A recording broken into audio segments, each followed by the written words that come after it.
SRM university, एक ऐसा college जो जेईई एस्पायरेंट्स में, सोशल मीडिया एड्स में, न्यूज आर्टिकल्स में,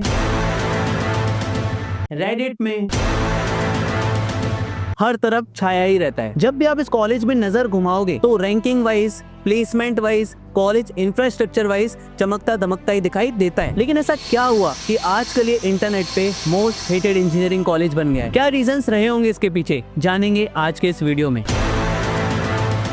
कुछ चीजें क्लियर करना चाहूंगा वीडियो स्टार्ट से पहले। अक्सर YouTube पे जो आपको कॉलेज रिव्यूज मिलते हैं, या तो वो पूरे हेटेड से भरे होते हैं या तो पूरी तारीफ से। हमारे सारे college reviews official sources and student से फीडबैक लेके ही बनाए जाते हैं, यानी जो जैसा है वैसा ही बताया जाएगा। शुरू से स्टार्ट करते हैं। दरअसल दोस्तों, SRM की शुरुआत 1969 में एज अ प्राइमरी स्कूल के तौर पे हुई थी। देन साल 1984 में पहला कॉलेज शुरू होता है SRM वल्लभमई पॉलिटेक्निक कॉलेज के नाम से। देन देखते ही देखते कुछ सालों में कई फील्ड्स में एक्सपेंशन हुआ। देन फाइनली 2000 में इसे UGC के थ्रू यूनिवर्सिटी का स्टेटस मिल गया और SRM बन गया यूनिवर्सिटी। इसके टोटल 7 कैंपसेस हैं, जिसमें से SRM KTR इसका सबसे बड़ा और मेन कैंपस है। देन रामापुरम, वड़ापलानी, AP एंड बाकी कैंपसेस आ जाते हैं। एंड आज के इस वीडियो में हमारा मेन फोकस मेन कैंपस पे होगा एंड थोड़ा थोड़ा बाकी कैंपसेस को भी देखते चलेंगे। लेकिन उससे पहले जान लेते हैं रैंकिंग्स के बारे में। जब कॉलेज डिसाइड करने की बात आती है तो स्टूडेंट्स NRF को अच्छी खासी प्रायोरिटी देते हैं। एंड यहीं पे जब SRM की बाकी कॉलेजेस के साथ रैंकिंग देखी जाए तो बहुत इंप्रेसिव है। 5 सालों में ये रैंकिंग बेटर ही दिखाई दी है, चाहे वो इंजीनियरिंग हो या ओवरऑल। इनकी वेबसाइट पे काफी अच्छे से इसे मार्केट भी करते हैं। लेकिन सिर्फ NRF रैंकिंग के बेस पे कॉलेज डिसाइड कर लेना तो सही नहीं है। NRF रैंकिंग टोटल 16 पैरामीटर से डिसाइड होती है and mostly colleges in parameters को बेटर करने में लगे ही होते हैं ताकि उन्हें एक बेटर रैंकिंग मिल पाए। Nothing wrong in this. लेकिन इनमें से कई पैरामीटर्स को बहुत ज्यादा वेटेज दिया जाता है एंड कई पैरामीटर्स को बहुत कम। लेकिन जो सबसे इंपॉर्टेंट पैरामीटर्स एक स्टूडेंट्स के लिए होते हैं वो आज भी इल डिजाइंड है। ये college IITs, NITs, DTU, bits Pilani, IIIT Hyderabad से भी बेटर रैंक करता है। पिछले 1 साल में भी रैंकिंग ने क्रेजी जंप लिया है, 28 से सीधा 13। लेकिन वी ऑल नो जो NRF रैंकिंग के बेसिस पे कॉलेज डिसाइड करता है वो सबसे बड़ा मासूम होता है। हाल ही में चित्कारा यूनिवर्सिटी को रिसर्च क्वालिटी में नंबर 1 रैंक किया गया एंड IISc बेंगलोर को वहीं पे 50। I mean what?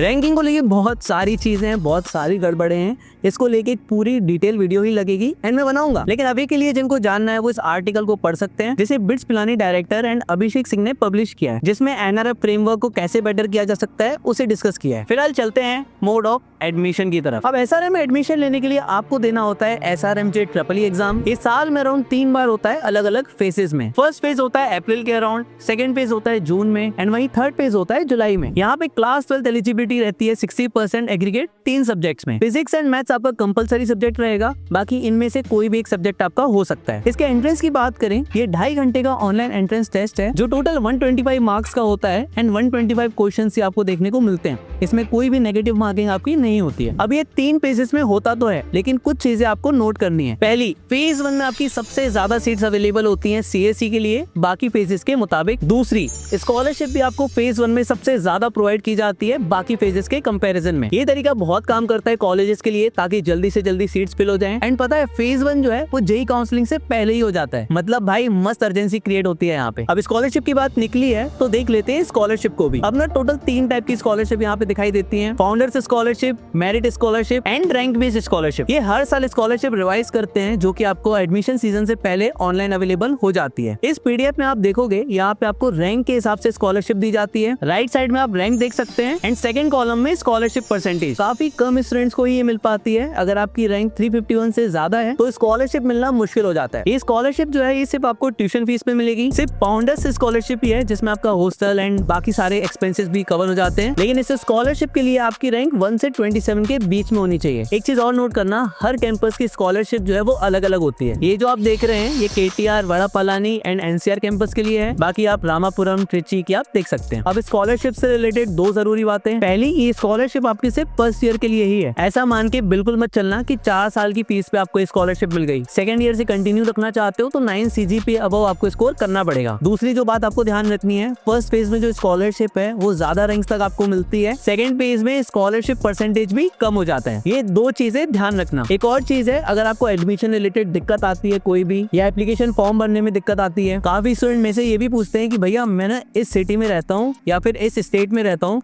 मुझे मेरी सिटी या स्टेट के हिसाब से बेस्ट कॉलेजेस बता दो। तो इन सब क्वेरीज के लिए आप कांटेक्ट कर सकते हैं कॉलेज हिस्टोरिया को। बढ़िया काउंसलर्स की टीम है। कभी दिक्कत आती है एडमिशंस को लेके, एप्लीकेशन फॉर्म को लेके या किसी भी चीज में, तो आप कॉल करके इनसे हेल्प ले सकते हैं, आपको बढ़िया तरीके से गाइड कर देंगे। मैंने कई बार बताया इनके बारे में। बाकी वेबसाइट की लिंक एंड कॉन्टेक्ट डिटेल्स आपको डिस्क्रिप्शन में मिल जाएंगी। आगे आने वाले 3 चैप्टर से आपको समझ जाएगा कि ये क्यों बना most hated engineering college internet पे। शुरू करते हैं फीस से। अब SRM की फीस हर कोर्स के लिए वेरी करती है। स्क्रीन पे हर कोर्स की फीस आप चेक कर सकते हैं। ये पर ईयर ट्यूशन फीस है सिर्फ। सबसे ज्यादा फीस जो हमें देखने को मिलती है वो कंप्यूटर साइंस की मिलती है, 4.75 lakhs पर ईयर। वहीं सबसे कम बायोटेक्नोलॉजी की है, 2.75 lakhs पर ईयर। बाकी जितने भी कोर्सेज हैं उनकी फीस इन दोनों के बीच में ही दिखाई देती है। ये SRM मेन कैंपस की बात हो रही है, दूसरे कैंपसेस की फीस भी थोड़ी डिफरेंट होगी एंड मेन कैंपस से काफी केसेस में कम ही दिखाई देती है। ऐसे ही हॉस्टल फीस भी वेरी करती है। 1,13,000 से लेके 3.15 lakhs तक ये हॉस्टल फीस दिखाई देती है। AC, non AC, double sharing, 4 sharing, 5 sharing, अलग अलग हॉस्टल्स यहाँ पे मिलते हैं। लॉन्ड्री फीस भी आपका एक्स्ट्रा रहेगा 7.5,000 जो कि ऑप्शनल है। स्क्रीन पे गर्ल्स हॉस्टल की फीस भी आप देख सकते हो। यहाँ भी कई वैरायटी के हॉस्टल्स आपको मिल जाएंगे। अगर अपने को आइडिया लेना हो CSE के लिए कितना खर्चा आएगा 4 साल का, एक चीपेस्ट हॉस्टल के साथ देख लेते हैं और एक प्रीमियम हॉस्टल के साथ।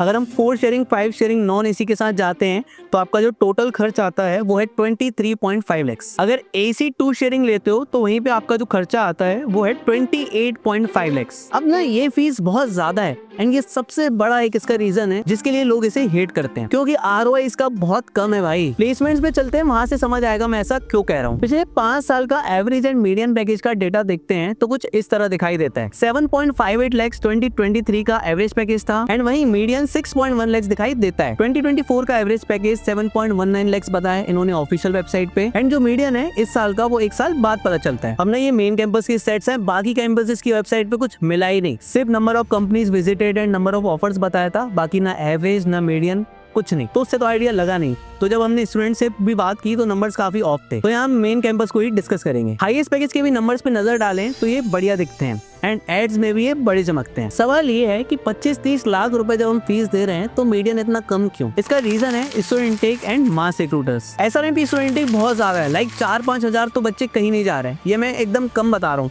मैंने जब स्टूडेंट से बात करी तो लोग बोल रहे हैं 7,000, भैया 8,000 बच्चे हैं, इतना ज्यादा क्राउडेड है। हमने काफी लोगों से बात करके ये वीडियो बना रहे हैं तो सबका ना सबसे कॉमन जो इशू था वो यही था कि भाई बहुत क्राउडेड है कैंपस, बहुत ज्यादा। तो ज्यादा स्टूडेंट्स होने के कारण एवरेज एंड मीडियन पैकेज जो है वो काफी कम रह जाता है। एक सिंपल एनिमेशन से समझें तो ये वो स्टूडेंट्स हैं जिन्हें हाईएस्ट पैकेज मिलता है, ये वो स्टूडेंट्स हैं जिन्हें 8 से 12 लाख के पैकेजेस मिलते हैं एंड बड़ा जो मेजर चंक है वो मास रिक्रूटर में ही प्लेस होता है, जिनको 3 से 6 लाख के बीच में पैकेजेस मिलते हैं। अब मास रिक्रूटर कंपनीज जैसे essential, TCS, Capgemini, Cognizant etcetera, ये वो कंपनीज हैं जो बल्क में हायर करती है स्टूडेंट्स को। अगर हम एवरेज एंड मीडियन पैकेज के हिसाब से ROI देखें तो बहुत कम निकल के आता है। ये भी एक इसका सबसे बड़ा रीजन है कि हर जगह इसको हेट मिलता है, क्योंकि 25-30 लाख रुपए देके 5-6 लाख की जॉब लगती है तो दर्द होता है। यहाँ पे 2-2.25 लाख के मन में आ रहे होंगे क्या भैया CSE स्टूडेंट्स को भी 6 लाख का मीडियन रहता है? देखो ये जो मीडियन है ये ओवरऑल मीडियन पैकेज है। अगर आप CSE के केस में देखने जाओगे तो ये 8 लाख तक देखने को मिल सकता है। सेकंड क्वेश्चन आता है क्या भैया अच्छी कंपनी नहीं आती क्या कॉलेज में? बिल्कुल आती है।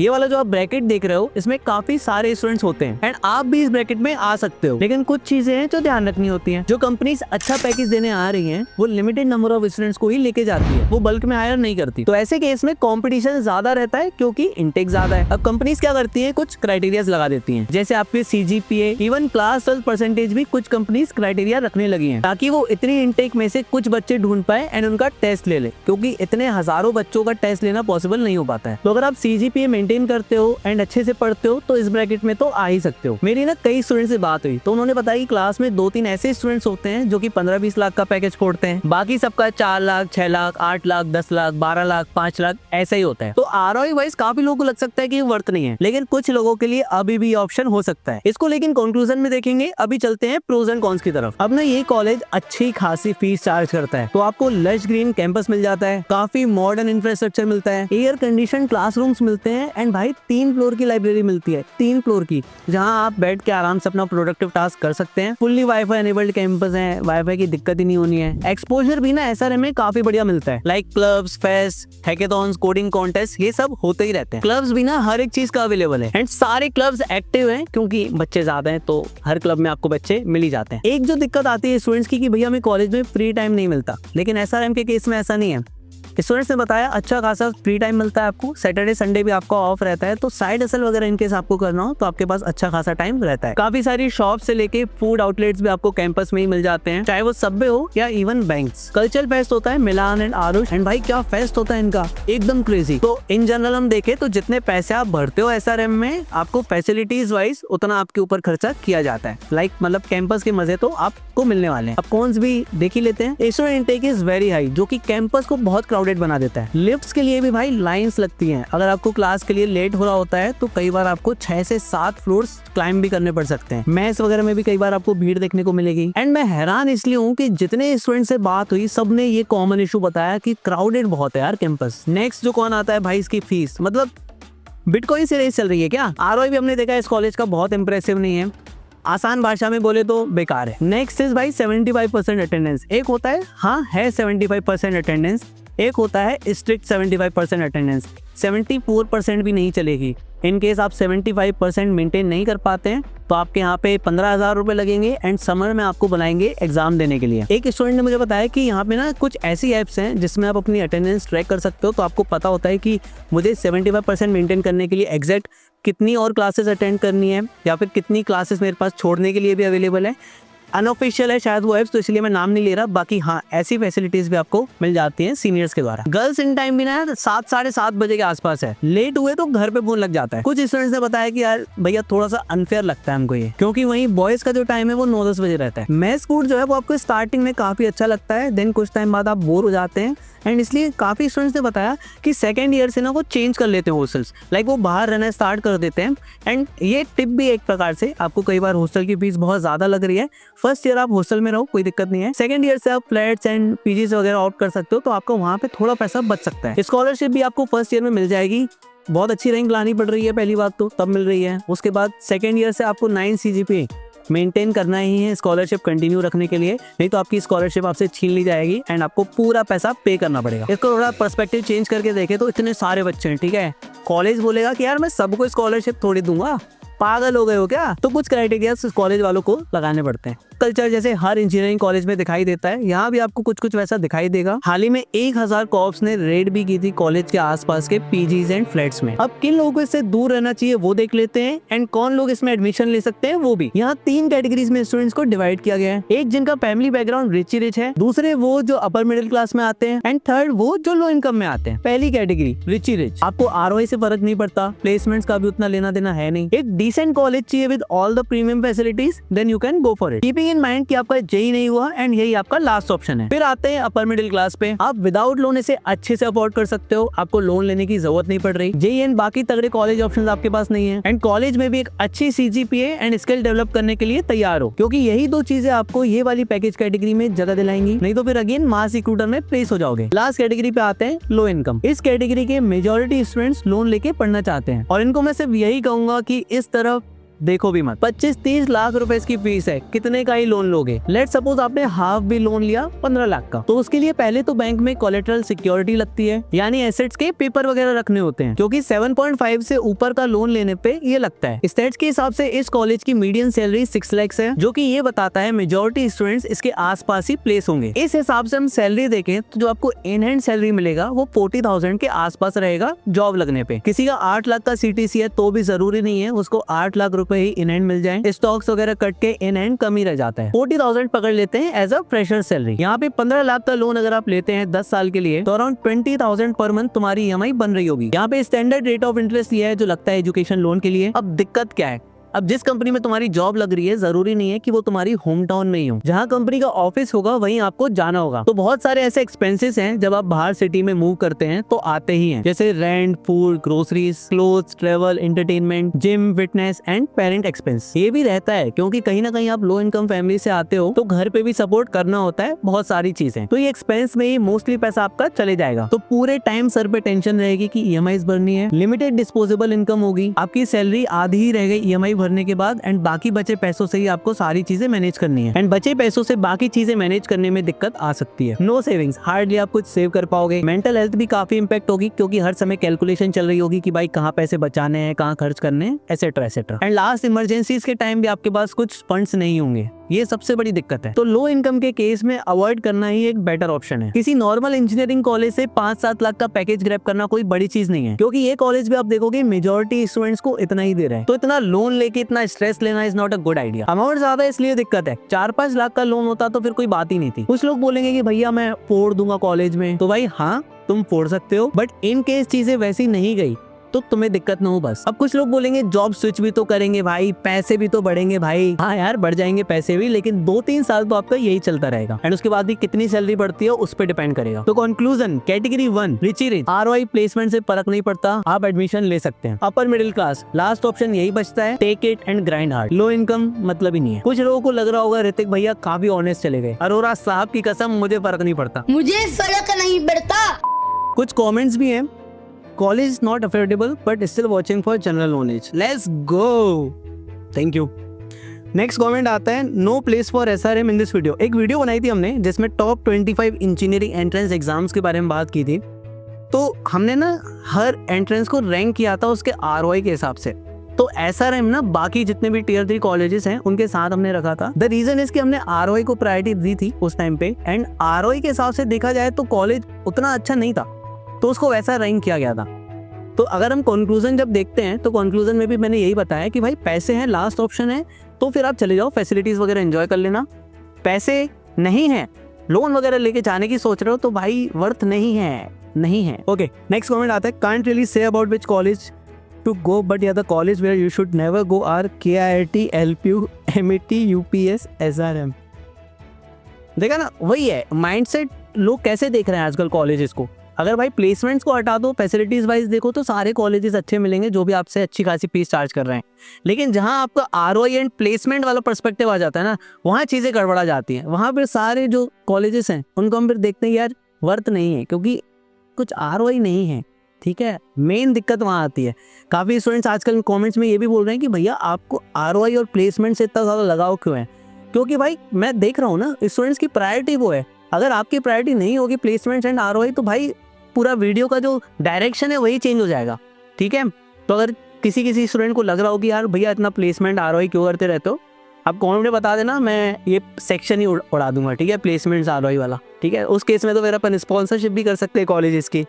ठीक है, उस केस में अपन बता सकते हैं भाई ये फैसिलिटीज हैं, वो फैसिलिटीज हैं। ठीक है, let me know. Next comment आता है, SRM KTR में CSE मिल रही है, VIT में 1 लाख से ज्यादा रैंक है, क्या करूं भैया। देखो 1 लाख के ऊपर रैंक है तो VIT में आपको मेन कैंपस तो मिलने से रहा, SRM KTR आपको मिल रहा है, आप ले सकते हो, लास्ट ऑप्शन है आपका, एंड आपके पास पैसे। ठीक है, नेक्स्ट कमेंट है, KIIT is greater than SRM after 10-15 years KIIT is equal to BITS Pilani. एक और चीज मैं आप बोलना चाहूंगा कि आजकल अभी ये सीजन वाला टाइम रहेगा, ऑलमोस्ट हो चुका है। ठीक है, देख रहे हैं अभी भी हम कुछ कमेंट्स में, PR टीम बहुत एक्टिवेट हो गई है, बहुत कॉलेजेस की, बहुत ज्यादा कॉलेजेस की। ठीक है, हम बहुत हाइड करते हैं, तुमको शायद हमारे कमेंट सेक्शन में थोड़ा कम दिखता होगा, लेकिन भाई बच के रहना थोड़ा सा। ठीक है, कमेंट्स में बहुत तारीफें चल रही है, चाहे वो कोचिंग की हो, JEE कोचिंग्स की हो, चाहे वो कॉलेजेस की हो, तो ये चीज ध्यान रखना। अब जो लोग प्लान कर रहे हैं एडमिशन लेने के लिए, उनको कौन सा कैंपस प्रेफर करना चाहिए जान लेते हैं। अब SRM के मैंने बताया 7 कैंपसेस हैं, जिसमें से नंबर 1 पे जो आता है वो है SRM KTR, नंबर 2 पे आता है रामापुरम कैंपस, नंबर 3 पे आता है वड़ा पलानी कैंपस।